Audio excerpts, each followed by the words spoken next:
What's up, everybody? It's your boy, Malcolm the GOAT, episode 5, Ball with MTG. We're going up. We're still going up. Oh, man, this feels great to consistently do something. This feels great.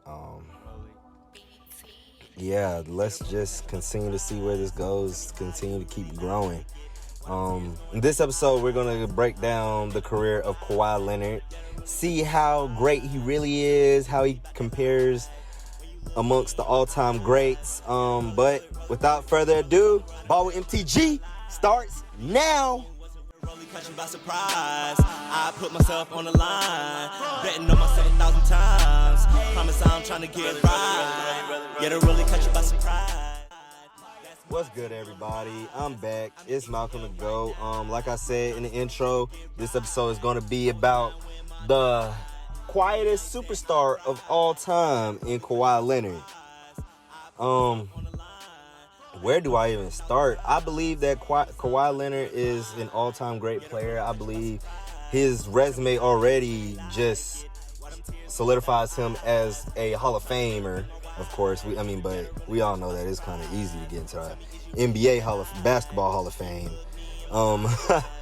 But if we look at some of the career accolades, Kawhi Leonard is a 2-time NBA champion, a 2-time Finals MVP, a 4-time All-Star Game MVP just this past season, the season that we're still in, a 2-time Defensive Player of the Year, 3-time All-Defensive First Team. We understand the accolades, and he has really proven to be a top 5 player in this league, definitely at all times, especially since 2016. He's definitely solidified himself as a top 5 player, and he's been consistently playing.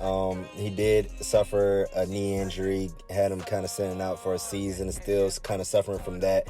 Hopefully, when the NBA resumes, we see a different, maybe a healthier version of Kawhi Leonard, especially since he's had that time to rest. But what I want to take a look into is his 2 NBA championships.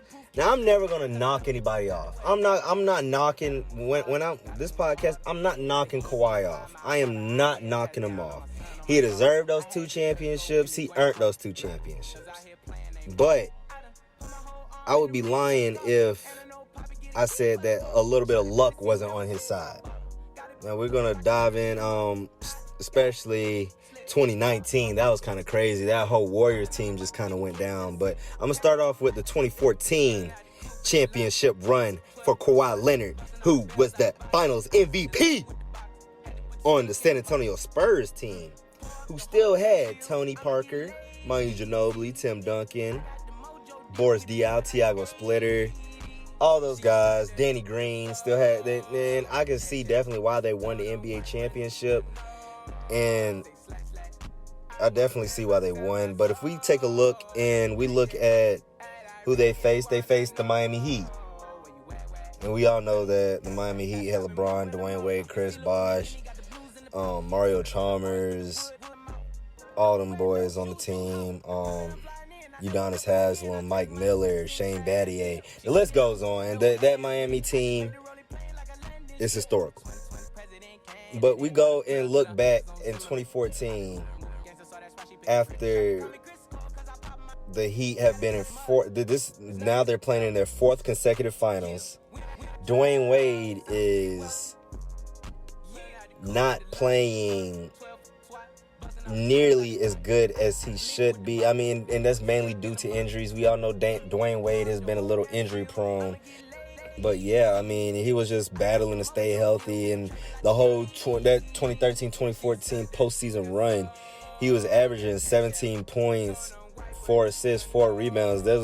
We all know those aren't Dwayne Wade-like numbers. Dwayne Wade is the type of guy that can give you 23, 25 points a night, good defense, a good two-way player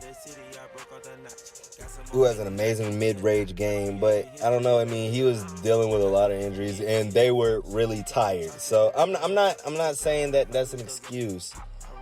But if we're gonna go look and talk about Kawhi's greatness, we have to look at the route that it took to get there. And he went through a depleted Miami Heat team, especially after they played in that 2013 NBA Finals, which was one of the most dramatic finals of all time.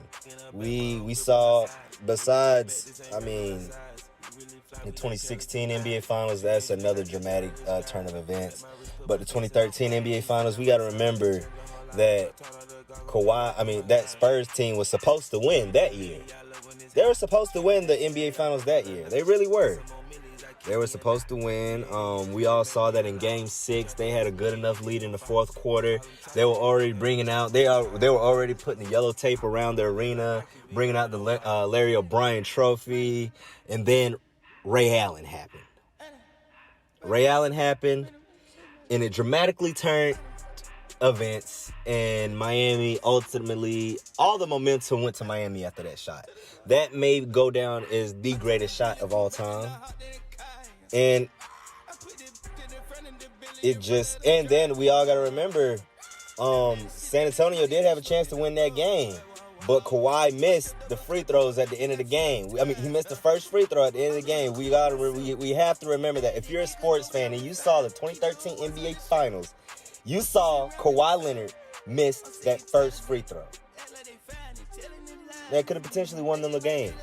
That series shifted so dramatically, because that game went into overtime, and then as soon as the San Antonio Spurs knew if they didn't win that game in Game 4, if they didn't win in Game 6, they were going to lose the series, because they were going to have to close it out in Miami. And what did LeBron do when he came in Miami? And when they went to Miami, he put on one of the greatest performances of all time and hit one of his greatest shots of all time in that Game 7. That step back mid-range jumper to seal the win. That was one of his greatest shots. And then that 2013 Miami Heat team was coming off a 28 game winning streak, a 66 win season. LeBron had his most efficient year as a player ever. He had his most efficient year as a player, coming off his fourth and final MVP. Hopefully he can get his fifth. But this is, oh gosh, I'm getting sidetracked, you guys, because I'm talking about LeBron when I need to be talking about Kawhi. But no, that played in effect. They just came off a tremendous season, and honestly, that Heat team really shouldn't have been together that last year. I mean, they wanted the three-peat, and I understood why they stayed together again that season. I mean, they wanted the three-peat. But if you were looking at their roster just wasn't ready for another championship run, especially after that 2013 championship run. Dwayne Wade, primary factor, he's your second best player, and he's injured. That's a problem. I didn't see anybody beating them in the East, but when your second best player is injured, that's a problem. Chris Bosh, he's always been kind of fidgety in the finals. I mean, he does perform well, but he didn't give us any magical performances that we saw from LeBron James and Dwayne Wade. But I'm not going to take that away from him. But it just wasn't, that 2014 Miami Heat team should have never even been in the finals, if we're going to be real. And it kind of looked pathetic. I mean, the Spurs basically swept them. It was 4-1, but they basically swept them. They were the heavy favorites coming into the series. So, and Dwayne Wade was already dealing with a lot of injuries, and it just didn't look too well for the Miami Heat to win that series. The only thing that people were really riding on for them to win that series is for them to three-peat. That's it. That is it. But I'm not going to knock Kawhi Leonard. He deserved that championship. They won it fair and square. He is the most winning, and this is something that I found kind of not shocking because of the teams that he's been on, but kind of interesting. He is the most winningest player of all time. Kawhi Leonard has a winning percentage of 75%. He's won 75% of every single game he's played in. mean, we have to take into consideration that he was on that all-time San Antonio Spurs team just at the end of their, peak. But he learned from some of the greatest minds in basketball in Tony Parker, Tim Duncan, Greg Popovich, who has one of the greatest minds in sports history. So he definitely had a lot of help in that department, with learning the game and learning how to win and do it the right way.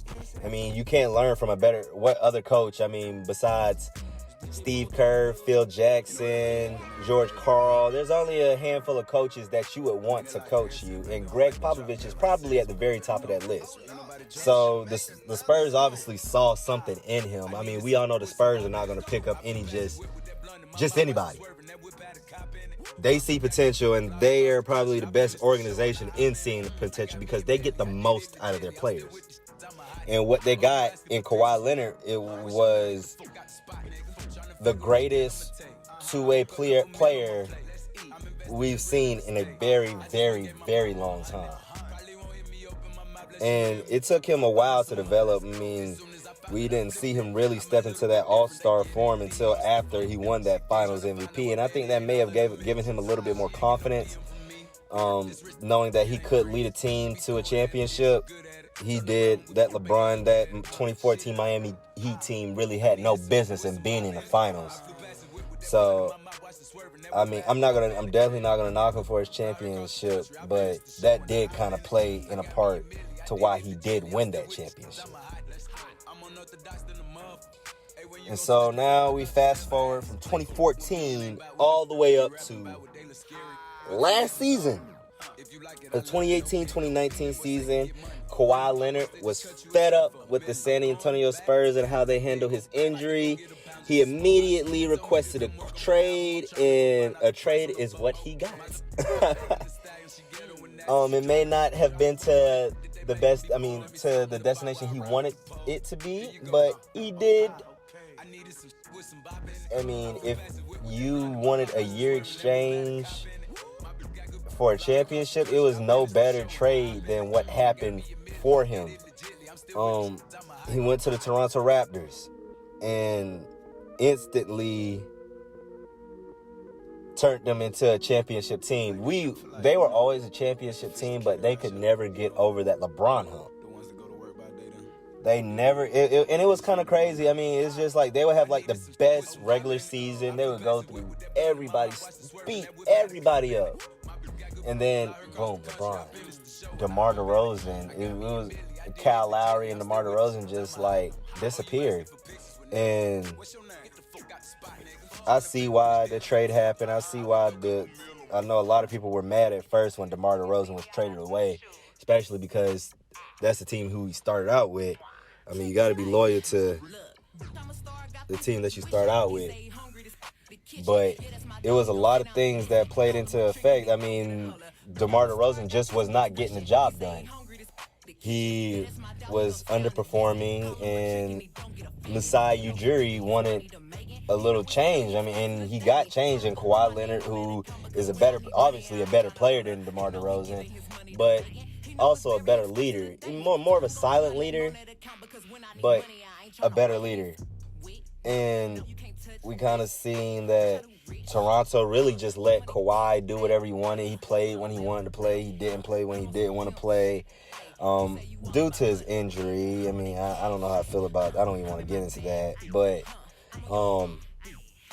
due to his injury, I mean, he didn't really play as much as he should have. And then we go look at the 2019 postseason run, and it was legit. It was legit. I'm not gonna hate. I'm not a hater. If that's what you guys are thinking, I'm not a hater. I am not hating. I love Kawhi Leonard. I love his game and everything. I hope that he wins a championship with the Clippers one day. I really do. But just not this year, because this year belongs to LeBron. But at first, I mean, they started off their championship run against the Orlando Magic. Not too much to speak on that series. Orlando caught them off guard the first game, but Toronto really swept them. If we're going to be honest, it was a 4-1, but Toronto really swept them. Then we go back to the second round of the playoffs, which was by far the wildest playoff series, like the wildest, most dramatic into a game we've seen in recent memory. I mean, especially for it to be a buzzer beater as well. I mean, if you think about it, if that shot doesn't go in, would Toronto have even been in the finals? I mean, because we're talking that shot meant so much. That shot won them the series. But if that shot doesn't go in, they go into overtime, and no telling what could happen. I mean, you got Jimmy Butler on that Philadelphia team that they face, and we all know that Jimmy Butler is a walking bucket, and when he needs to get the job done, he will get it done. As soon as I saw that bucket go in, I knew that Toronto was going to win the championship. And you know, it's always a certain play in every series that solidifies, like, okay, they won. And when you look back at it, you find that certain play. Like the block on Iguodala in that 2016 NBA Finals. That won them the finals. After that block happened, we all know that the game was over. That Durant 3 in LeBron's face in game 3 or 4 of the 2017 NBA Finals, we knew that Golden State had won that NBA Finals. And if we're going to be honest, in 2013, when Ray Allen hit that 3, the most historic shot of all time, we knew that the Heat won that series. And so once I saw that shot go in for Kawhi Leonard, and this is before Kevin Durant was still going through his injury, but this was before Klay Thompson went down, and I don't know, that Warriors team just really dismantled. That was like the craziest thing. Still, like, okay, they don't have KD, but you still can't beat them. You still can't beat them. But I knew that some sort of way that Kawhi Leonard was going to find a way to win the NBA championship, another one, after he made that shot in Philadelphia. I'm sorry, it wasn't in Philadelphia, against Philadelphia. After I saw that, I knew that the championship belonged to Kawhi. And I've never been the one to count him out. He has had a little bit of luck on his side. And then go back to that shot. That shot was, although it was the clutchest buzzer beater of all time, that shot had a lot of luck on his side. That shot bounced around the rim. It wasn't supposed to go in. But through experience and through practice, we in that shot that he took, it seemed like he was so poised. It seems like he's taken that shot before. So, I mean, it just worked out for him. And then we go to the Milwaukee Bucks series, which was the series that everybody thought that Giannis was going to the finals, especially after those first 2 games. Everybody started counting Toronto out. But I was literally like, I was talking to one of my bros after I saw Toronto go down 2-0. I was like, I don't know. I really don't know. I don't want to count Kawhi out just yet. I don't want to, I was like, I don't know. I mean, Giannis, yes, I want to push for him, but he is so inexperienced when it comes to, like, the big moments. And so I just really put, like, all my faith in Kawhi Leonard. I just didn't really believe in Giannis at that point. And so now we fast forward to the 2019 NBA Finals, the Toronto Raptors versus the Golden State Warriors.